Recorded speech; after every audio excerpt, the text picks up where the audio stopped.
I think you're starting to see a theme here of the promotion of religion by government and the suppression of free thought. And continuing that theme, we've seen it with vets and seen it with private citizens this morning.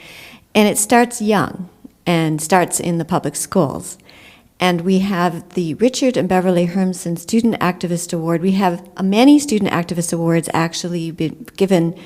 I think it was 13,000 last year to various students for activism. But Richard and Beverly Hermsen, who could not be here today, gave about $55,000 to FFRF so that we could give annual $5,000 student activist awards to particularly significant students whose activism rose to a different level. And so we have with us to introduce this year's Beverly and Richard Hermsen Student Activist Award, Maddie Ziegler. Maddie just graduated recently from the University of Wisconsin Law School and I guess you don't have to pass the bar when you do that. And she's worked as an intern for several years at FFRF and was our legal publicist. And then, thanks to a bequest from Cornelius Vanderbroek, she became our first Cornelius Vanderbroek Legal Fellow. And I also want to say that Ryan Jane is here today, and he is our Diane Ewell Legal Fellow, and that was endowed by a friend of Diane Ewell's. And so Maddie, come on up. And I forgot to say, Maddie is the person who has been working most closely with our honoree.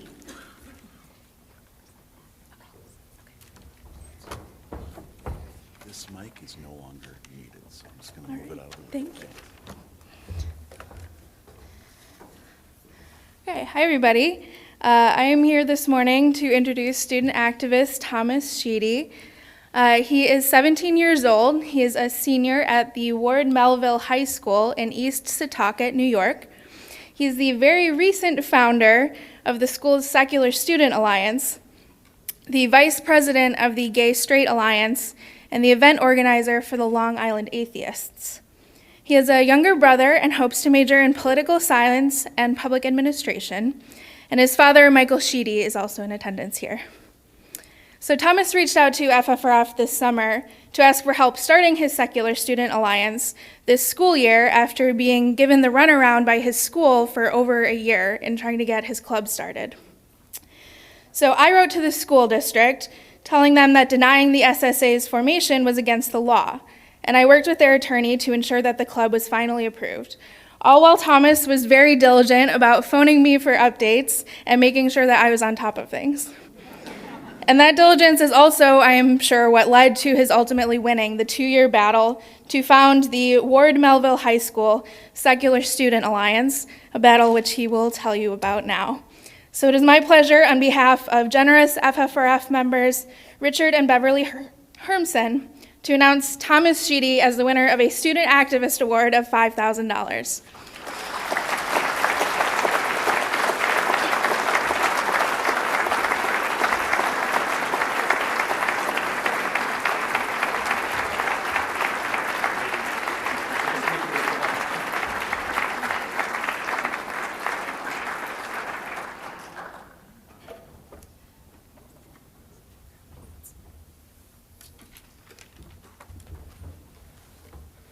All right, I'm going to make this as short as I can.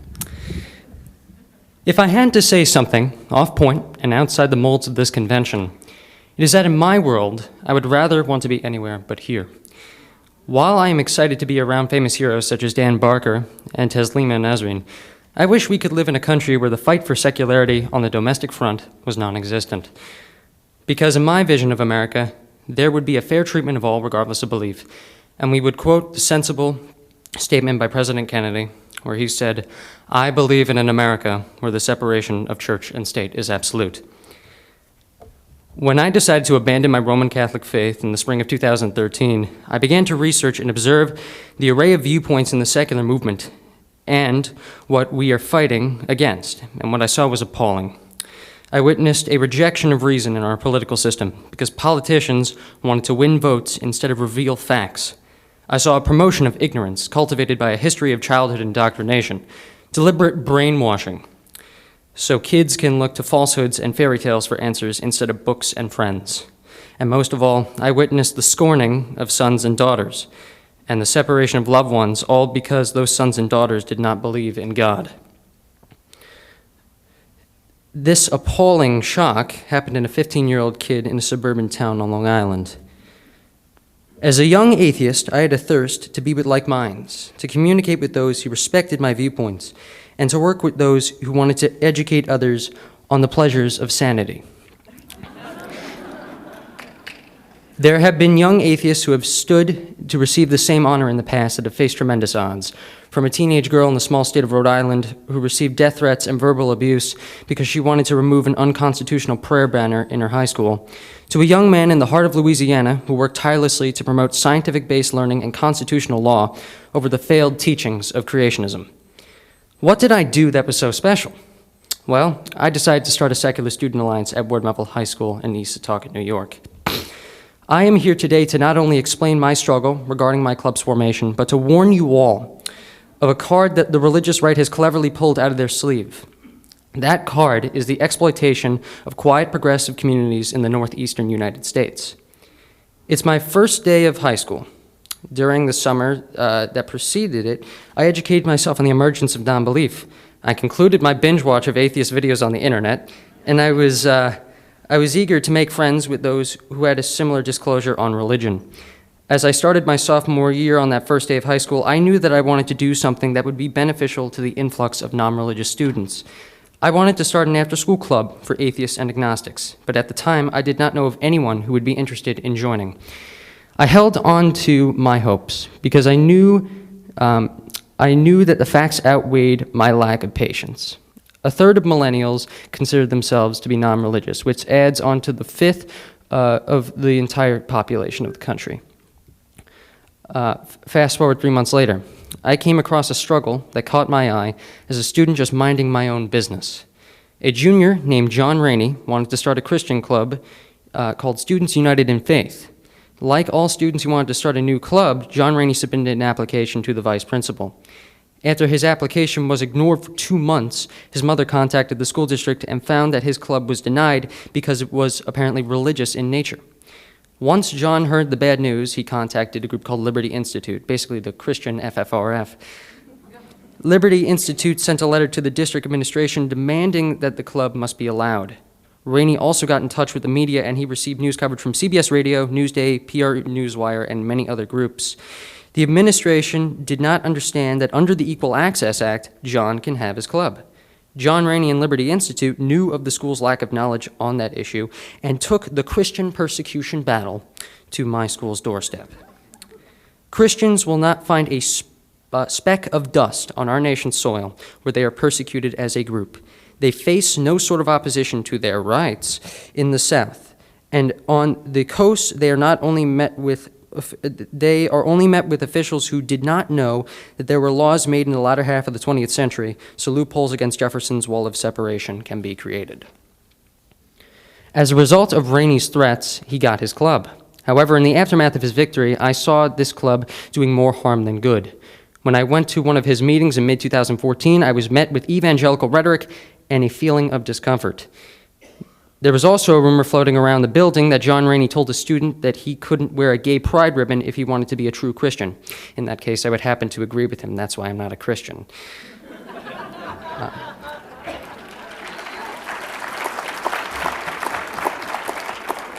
Fast forward to April of 2014. A teacher in the building named Iris Stern, who was the advisor to our school's model Congress, explained that if the Christians can have their club, students who conduct their lives in a secular manner can have their club. I told Mr. Stern about my idea from September, and we got to work right away. We envisioned a forum where students could talk about religion in an open setting without any backlash or bigotry.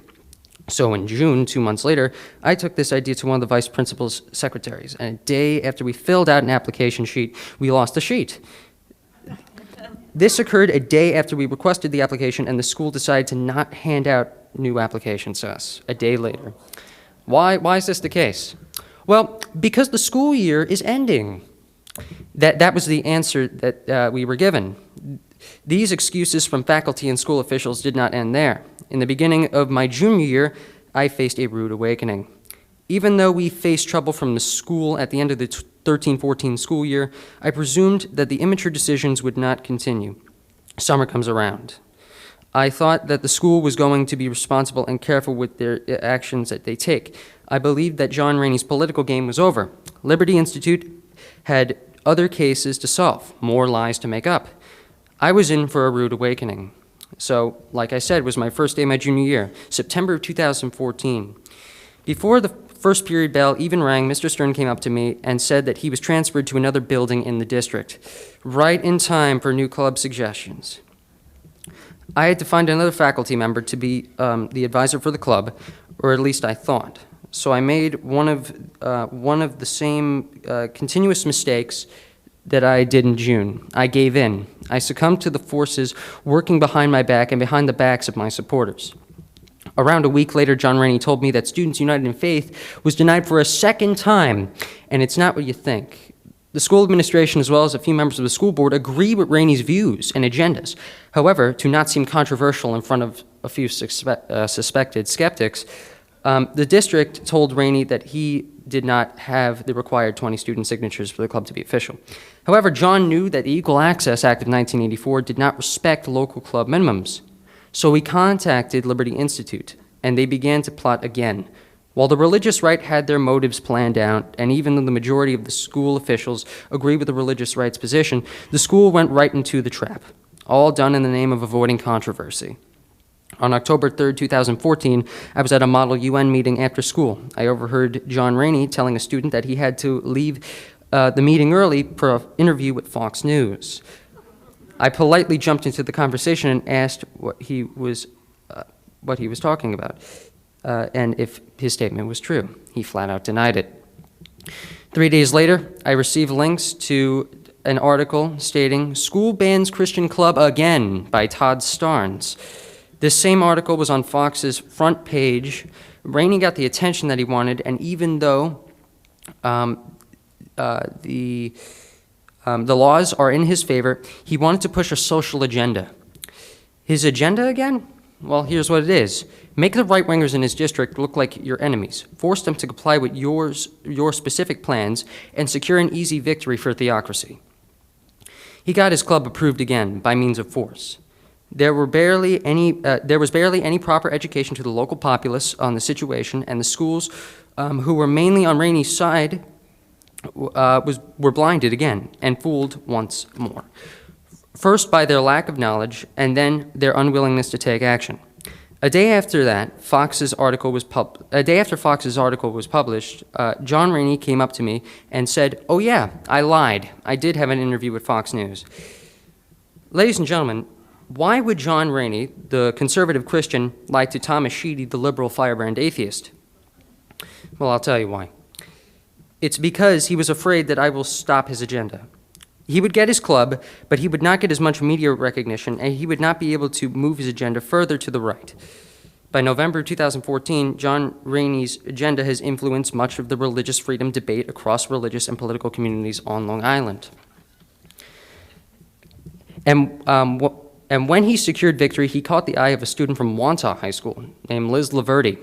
Wantagh High School is another public school on Long Island. Because of John, Liz decided to start a Christian club called Dare to Believe. When she went to her school officials to bring up her idea, it was shot down immediately. She claimed that the principal told her that Christian clubs are not allowed. So she contacted Liberty Institute, and once again, they painted another quiet Northeastern administration as one that will not tolerate religious freedom. The religious right rallied local church groups to show support to her rally at a Marriott hotel. And she was interviewed by Fox News as well. Yet, the law is on her side. She has the Equal Access Act, but she was also used by Liberty Institute to put a theocratic agenda in an unlikely region in the United States that was planning on remaining neutral in the religious freedom debate. By the start of 2015, the impact that John Rainey made on Ward Meville faculty was substantial. In February of this year, a friend of mine who was assigned to read from the morning announcements of our school's loudspeaker omitted "Under God" from the Pledge of Allegiance. He violated the rules of the group he was speaking for, but he omitted the phrase because he knew that it was the right thing to do.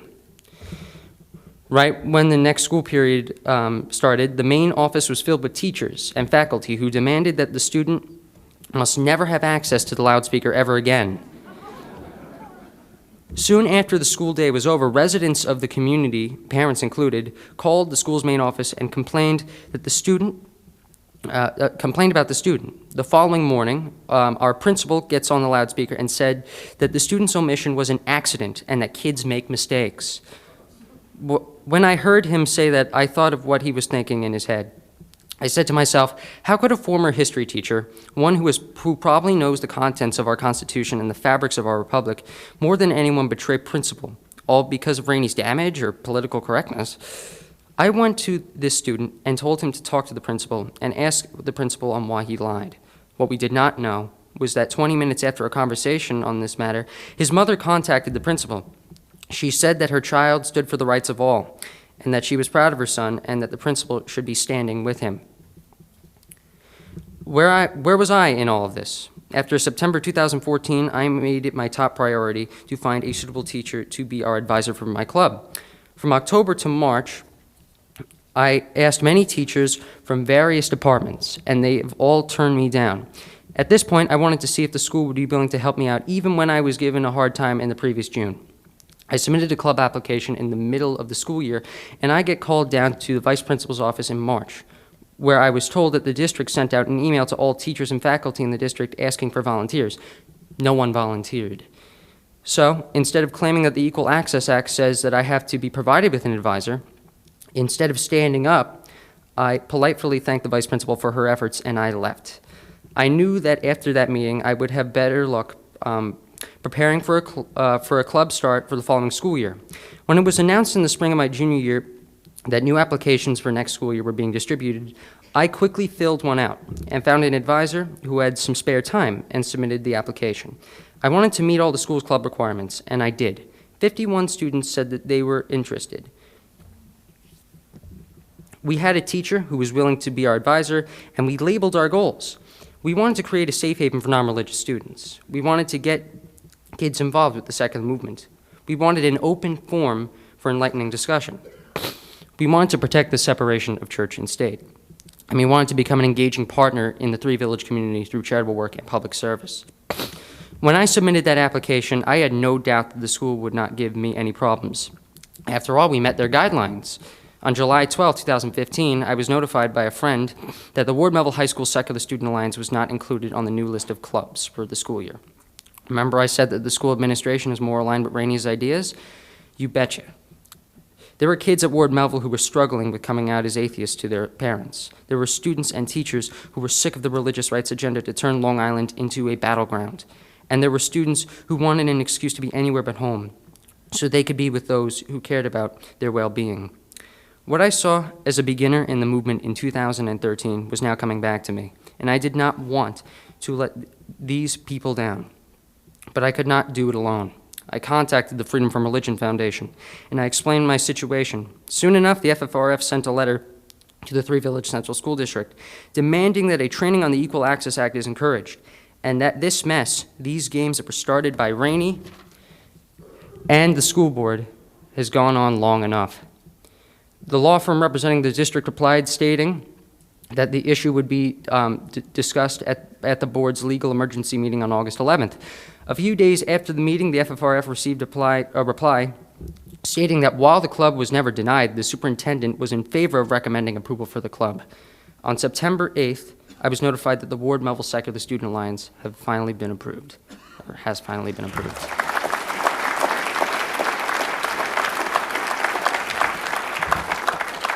The following day, I threw out my original speech, and I thanked the superintendent for making the right decision and approving the club, not only because the law required her to do so, but because it was the right thing to do. As of 2 days ago, we have had 3 official meetings, and we intend to make our group not just a club, but an institution as well. But after working hard for over a year and a half, after seeing local Long Islanders being taken advantage of, was it all worth it? I think so. I managed to get through the hardships and problems in this struggle, but this fight is not over yet. The advocates of constitutional tyranny and theocracy are losing their voice in American government. But while they are losing, they are not going down without a fight. And they are going to use every resource to punch holes in our weakest areas. While the northeastern United States does not look like fertile ground for the religious right, don't be fooled. We got to protect secularism on every coast and in every state. What's happened in Rhode Island and Long Island is just the beginning. Every state in the country is under threat from the losing majority, even in places that are quiet and Catholic. Thank you.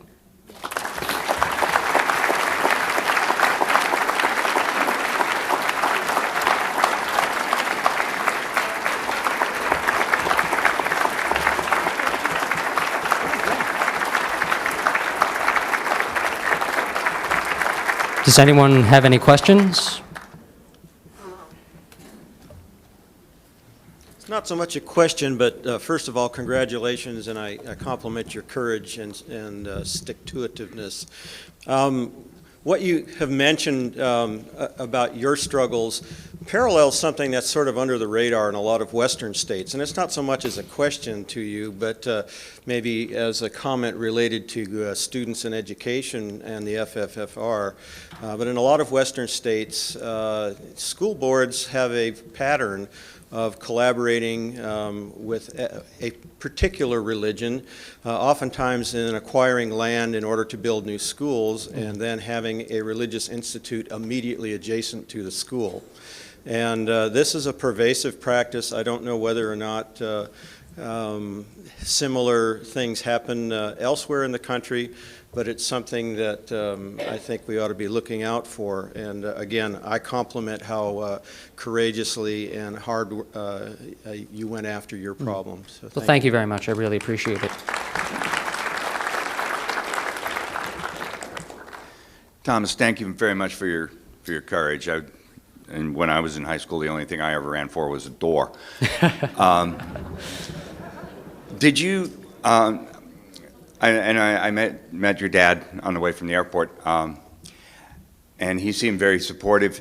Did you get a lot of support from other adults, or did you feel like you were pretty much on your own except for your parents? I am part of 2 free thought groups in my local area. I'm an event organizer for the Long Island Atheists, and they've given me so much support for the past several months, and I thank them very much for providing me with a lot of resources to combat the tyranny that's been going on in my area. I'm also part of a CFI affiliate, CFI Long Island. So they haven't been really active recently, but I've been trying to attend their meetings and try to revitalize their community as well.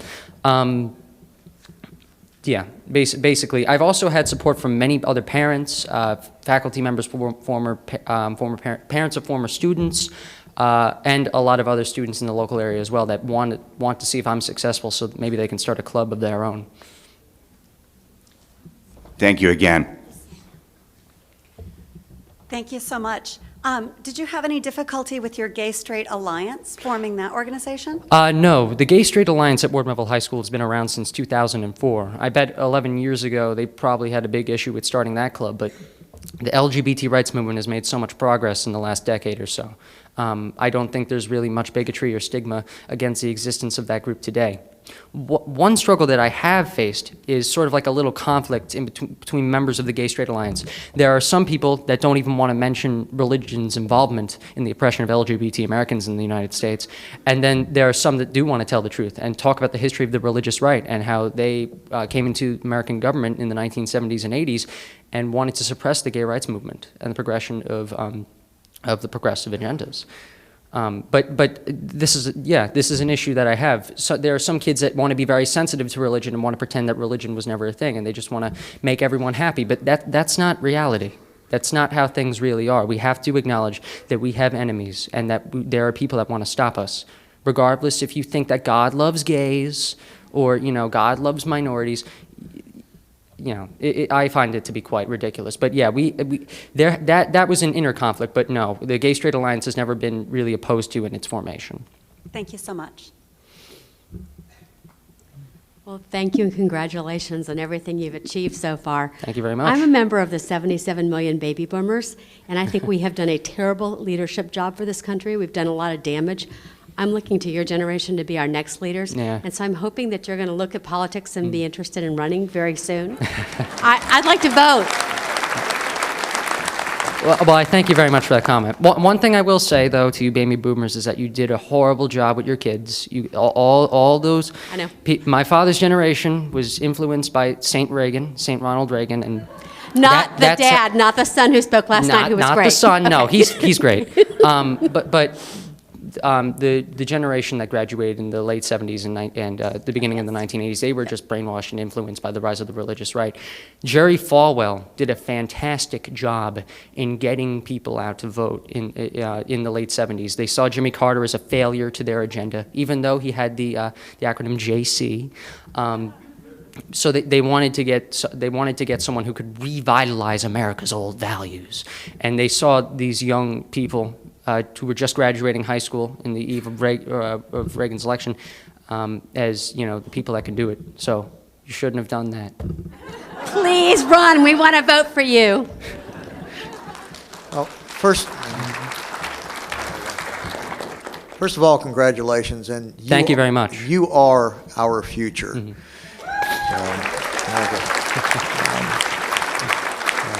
Just quickly, do you have people that are underneath you who, I don't want to say grooming, but that support you, that will keep your group going in the school? Yeah, like I said earlier in the speech, I want to make this group not only a club but an institution. I'm going to be graduating in June, and I don't want this club to die out. Then the school will make more excuses, try to make sure that the club doesn't exist for a second year in a row, all in the name of political correctness and pursuing a political agenda. I want to make sure that this club becomes an institution. Most of the people who are in my club right now are not seniors. They're sophomores and juniors. And generally, in my high school, the first grade that comes into our school are sophomores. They're not freshmen. Freshmen are still in junior high, and then sophomores or 10th graders, they start coming to Ward Meville. So yeah, we have a lot of new students who want to lead, who have already came up to me saying, I want to lead this club when you leave. I want to continue the work that you've been doing, and I thank you for making this club.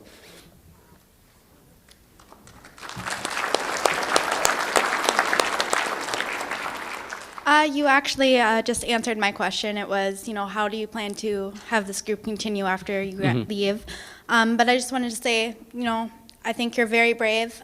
When I was in high school, I opened up a Secular Student Alliance group, and I got a lot of pushback, and I didn't stick with it, and it ended up getting shut down. So thank you for sticking with it. And thank you. I really appreciate that.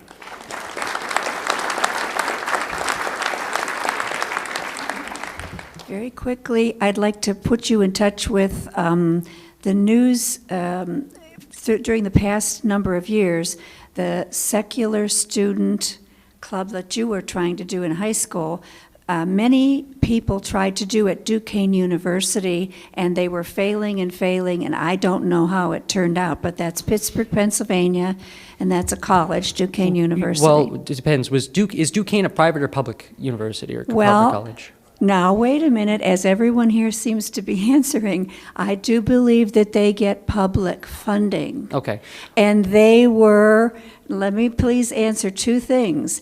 The publicity says they were founded by CSSP, which is the Holy Spirit, used to be the Holy Ghost Fathers, then they changed it to the Holy Spirit or the Spiritans, but I have a copy of a letter from Jack Kuhn's attorney for the Diocese of Pittsburgh to my attorney when I was suing them for being trashed by a priest there, that there is no connection between the Diocese of Pittsburgh and Duquesne University. So it's like a bunch of lies.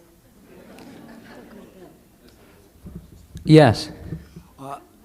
So the teacher that agreed to be your advisor, was that a new person or somebody that changed their mind? Well, that was a new person, but what we eventually found out is that the teacher who was originally transferred came back, and now he's our advisor as well. And the great news is that this new guy that we found, he's our backup advisor. So whenever our original advisor is out, we have the new guy as our backup advisor. We'll never miss a meeting. Last question. I'm wondering, what kind of activities do you engage your members in? How do you keep them coming back to your meetings? And also, Do you get any help, or do you work with the Secular Students Alliance? I do work with the Secular Student Alliance, and I am in great contact with a few of the staff members in Columbus, Ohio. In regards to the activities that we do, what I've done for the first 2 meetings is I had mainly just a presentation on what we were planning on doing. But during the third meeting, which was just 2 days ago, we got into a really great discussion. We talked about something completely just dull, like what is an atheist, what is an agnostic, what is a humanist, what is a skeptic, and we just dove into a lot of big conversation from there, and a lot of kids just wanted to get involved. We're also planning on doing a lot of charity work as well in the local area, and we're working with local groups, local free thought groups, local community groups, and other student organizations in making that work as well. Thank you.